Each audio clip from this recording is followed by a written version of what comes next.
Today we're going to talk about diatonic substitutions.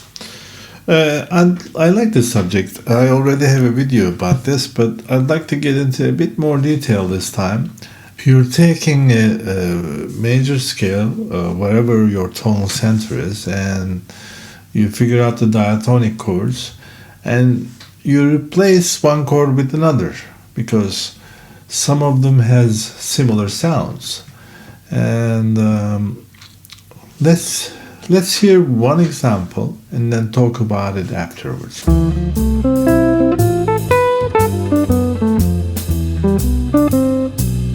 In the first bar, we're replacing D minor 7 with F major 7. And if you think about it, the chord tones of F major 7 is F, A, C, and E, right? So those chord tones are already included in D minor 9th. So it's a good choice for replacement, okay?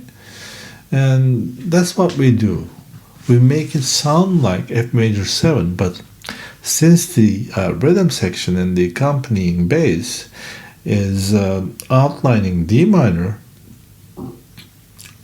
well, it already sounds like F major 7. So the bass player is playing what I'm not playing, which is D, and I'm playing the rest of the chord tones, and all together it sounds like D minor 9th.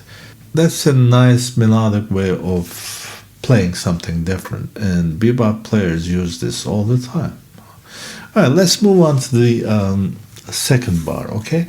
In the second bar, we have the chord G7, and instead of G7, we play B minor 7 flat 5. And if you think about the chord tones, again, it's same as G 9th. Just it doesn't have the root G, but everything else is part of G dominance 9th chord, okay? And when we get to the end, we replace C major 7 with E minor 9th.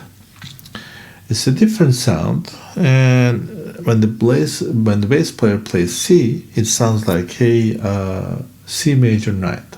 Okay, that's as simple as that. But it can be a bit more complicated than that. You can do more with it. Okay, but let's hear another example.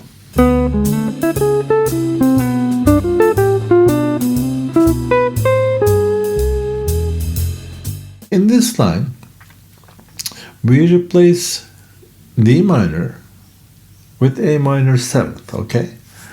And we can make it sound like D minor 11th. Actually, A minor 7th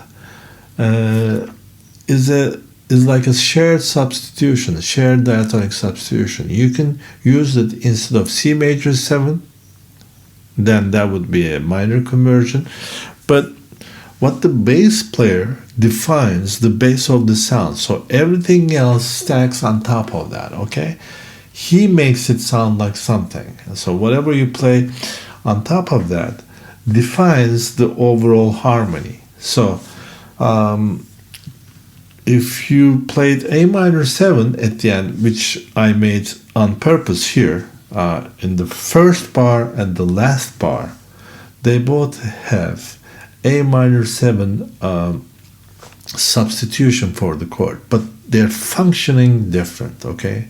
And learn this really carefully. They sound different, and bass defines what their function is. But on the second bar, we do something that we did before in the previous line.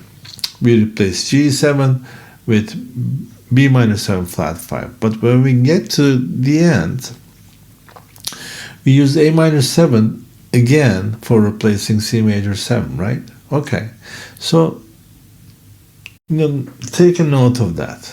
They're both A minor 7 replacement, but they're both sounding different because the bass sounds different. All right, what else we can do?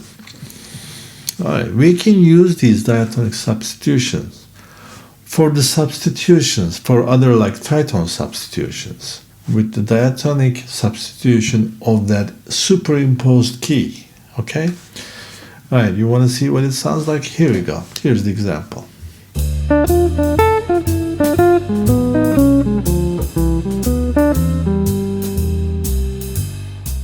In the first bar, we don't even substitute D minor. You know, we play it as is. It's always a good choice, you know. You don't have to play substitutions all the time. Alright, and it sounds like a D minor. But when we get to the second bar, we think D flat 7. Alright, and just like we could replace G7 with B minor 7 flat 5, starting from the third, we can do the same with D flat 7, which is a substitute of G7. So when we get to the substitution, tritone substitution, D flat 7, we think like the same. We think a minor 7 flat 5 chord from third, which is F here, okay? And then check out the interesting sound. Let me play the sound again.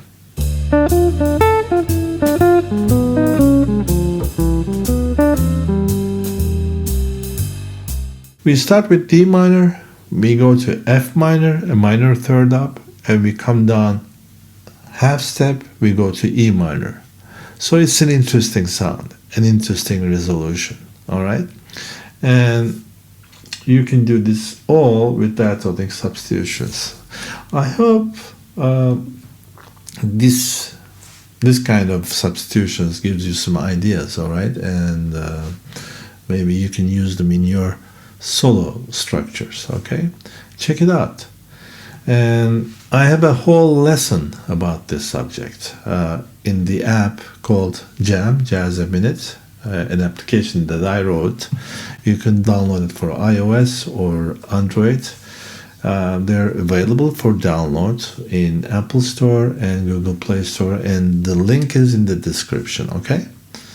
And if you want more examples and more in-depth analysis of diatonic substitutions, you can check it out. And there are tons of lessons over there, and there's a whole level of free lessons, and you should check it out, okay? And that's it for this week.